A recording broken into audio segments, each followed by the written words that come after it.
เกิดแผ่นดินไหวที่เมืองหงสาแขวงสยบุรี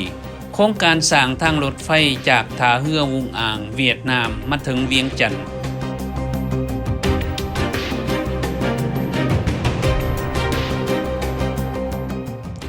สบายดีท่านผู้ชมได้เกิดมีแผ่นดินไหวในตอนเช้าของวันที่21พฤศจิกายนปี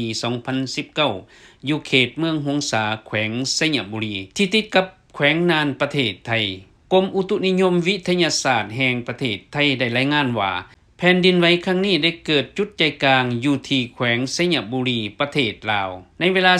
4:03 นาทีตอนเช้ามีความแรงขนาด 5.9 และขนาด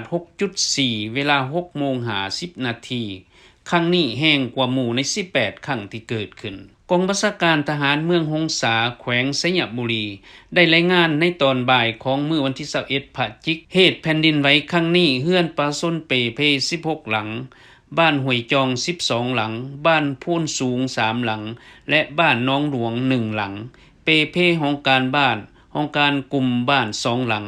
สิมวัดศรีมงคลและธนาคารพงสวรรค์ส่วนหลายเฮือนซานถูกแตกแหงเสาไฟฟ้าเนิ่ง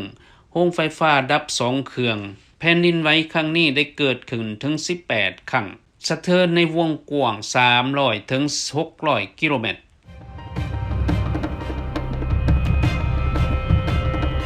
ไปดีท่านผู้ชมภายหลังที่องค์การร่วมมือสากลเกาหลีใต้ที่ได้สนับสนุนการศึกษาความเป็นไปได้โครงการสร้างทางรถไฟจากท่าเรือวุงอ่างแขวงฮาติงประเทศเวียดนามไปถึงเวียงจันทน์สปป.ลาวซึ่งมีความยาว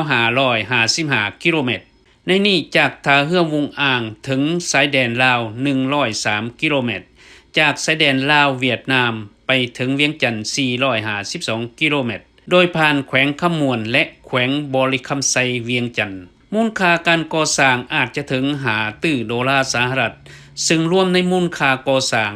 103กิโลเมตรทางฝ่ายเวียดนามรัฐบาลลาวและเวียดนามได้สุกดันให้ดำเนินโครงการดังกล่าวโดยจะให้ทั้งสองประเทศสอกหาแหล่งทุนอาจเป็นไปได้ทุนจากเอกชนเป็นวิธีสัมปทานหรือทุนกู้ยืมดอกเบี้ยต่ำจากองค์การพัฒนาสากลและจากแหล่งทุนอื่นๆเหตุผลก็คือเราต้องการทางขนส่งสินค้าออกไปสู่ทะเลโดยแม้รัฐบาลเวียดนามได้อนุญาตให้ลาวหุ้นส่วนสร้างท่าเรือวุงอ่างให้เป็นศูนย์กลางทางขนส่งสินค้าออกไปสู่ต่างประเทศ